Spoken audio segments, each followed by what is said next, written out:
Pemirsa, angka perceraian di Bali terus meningkat yang menimbulkan keprihatinan berbagai kalangan. Hal ini menunjukkan bahwa permasalahan ini berakar pada berbagai faktor kompleks.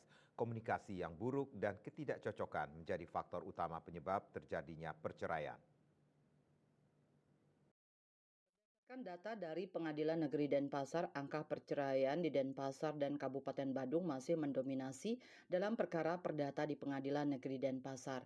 Bahkan angka perceraian dari tahun ke tahun terus melonjak. Pada tahun 2023 jumlah perkara hampir tembus 1.000, persisnya sebanyak 977 perkara perceraian, di mana pada tahun 2024 lalu telah mencapai 1.300 lebih. Psikiater Dr. Ana Ayu Sri Wahyuni mengatakan, meningkatnya perceraian di Bali disebabkan oleh berbagai faktor, namun kurangnya komunikasi dan ketidakcocokan menjadi penyebab utama perceraian. Ketidakmampuan untuk mengungkapkan perasaan, kebutuhan, dan harapan secara terbuka dan jujur menciptakan kesalahpahaman dan konflik yang berkelanjutan. Hal ini diperparah oleh kurangnya empati dan pemahaman terhadap perspektif pasangan. Selain komunikasi, ketidakcocokan dalam hal nilai, tujuan hidup, dan gaya hidup juga menjadi penyebab utama keretakan rumah tangga. Perbedaan yang signifikan dalam pandangan hidup, prioritas, dan cara menjalani kehidupan dapat menyebabkan konflik yang sulit diatasi. Hal ini terutama terlihat dalam perbedaan pandangan tentang peran gender, pengelolaan keuangan, dan pengasuhan anak. Tidak terjadi sampai terjadi perceraian adalah setiap masalah yang dihadapi dari hari ke hari, bulan ke bulan, dan tahun ke tahun, cobalah diselesaikan dengan komunikasi yang efektif, yaitu saling mendengarkan dan mau didengarkan. Carilah jalan keluar yang risikonya paling sedikit dan manfaatnya paling banyak.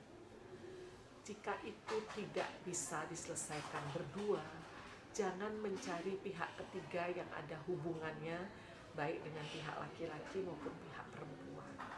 Carilah ahlinya atau lembaga-lembaga sosial kemasyarakatan yang dibentuk oleh pemerintah seperti UPTD, PPA di masing-masing kabupaten di Bali ini ada. Berkonsultasilah di sana.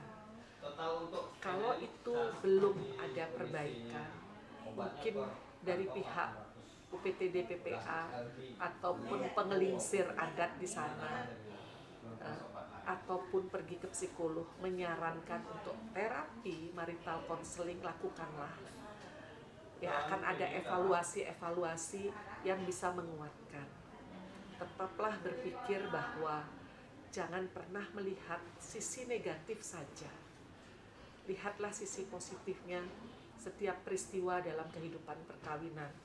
Pemirsa, baik itu berpendidikan tinggi, berpendidikan rendah, itu sama. Bagaimana kita bisa menilai bahwa semua perlu penyesuaian, semua perlu dibawa berkomunikasi. Uang itu memang perlu, tetapi menghargai, mendengarkan pendapat masing-masing itu sangatlah baik.